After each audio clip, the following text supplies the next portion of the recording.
ये chapter number 1 NCERT का question number 14 exercise का। इसे बोल रहे हैं इलेक्ट्रिक फील्ड इंटेंसिटी दे रखी है 3 × 10³ आई कैप। आई कैप का मतलब एक्स एक्सेस में जा रही है इलेक्ट्रिक फील्ड लाइंस।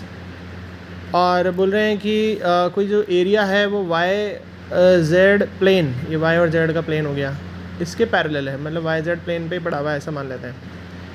कोई एरिया इतना है जिसकी साइड 10 सेंटीमीटर है। बोले फ्लक्स कितना जाएगा। दूसरी चीज़ पूछ रहे हैं, अगर इसको एरिया को हमने टिल्ट कर दिया, इतना टिल्ट कर दिया कि इलेक्ट्रिक फील्ड लाइन के साथ इसका जो नॉर्मल है एरिया वेक्टर है वो 60 डिग्री बना रहा है, तो अब इसमें से कितना फ्लक्स जाएगा। तो पहला क्वेश्चन कैसे करेंगे, फ्लक्स का फॉर्मूला ई डॉट ए होता है। ई तो ये है डॉट एरिया वेक्टर, एरिया हो जाएगा 10 × 10 100, और एरिया वेक्टर क्या होता है, एरिया के परपेंडिकुलर डायरेक्शन को।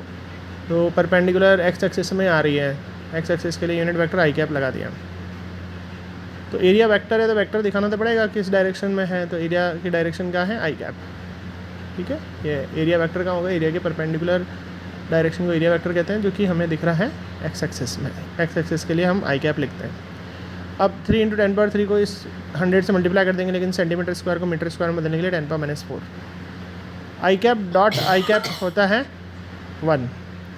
अब 3 × 10³ मल्टीप्लाई पर 100 × 10⁻⁴ हो जाएगा 30, तो ये आंसर हो जाएगा। अब दूसरा जो क्वेश्चन था जिसमें 60 डिग्री पे एरिया टिल्ट है, तो उसका फॉर्मूला क्या होगा, ई डॉट ए होता है, ई है कॉस थीटा, थीटा 60 डिग्री। ई की वैल्यू ये दे रखी है 3 × 10³, ये 3 × 10³ है ना, मैग्नीट्यूड लिख रहा हूँ। एरिया 10 × 100 सेंटीमीटर स्क्वायर तो मीटर स्क्वायर, कॉस 60 की वैल्यू 1/2। 2 से ये हम सॉल्व करेंगे, काटेंगे, जो भी कट रहा होगा तो 15 आंसर बचेगा। इस तरह से क्वेश्चन सॉल्व होगा।